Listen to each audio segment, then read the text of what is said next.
Welcome to our tutorial on how to utilize the Event Wizard tool by Conversios. To begin, access the Event Wizard by navigating to the Conversios Pro plugin tab in your WordPress backend.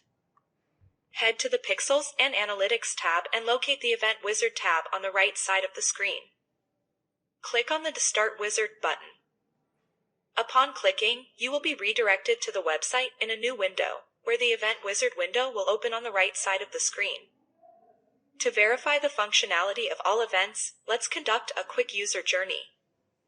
Navigate to the Shop section of the e-commerce store, choose an item, and view it. Add the selected product to the cart and proceed to view the cart.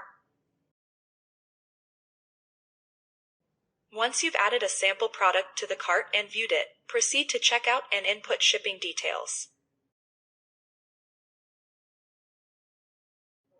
Use a payment method and place a test order. While performing this audit, observe the triggered events in the Event Tracking Wizard.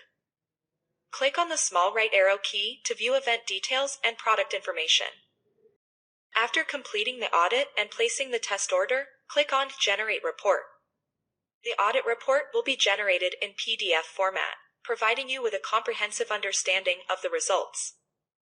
The report will include details like the website, the number of pages the website has, and events that are getting triggered or not triggered. It will include detailed information about product data that is being pushed to respective ad channels. By following these straightforward steps, you can seamlessly confirm the accuracy of your tracking implementation and ensure that all events are being monitored according to your specifications. Happy tracking!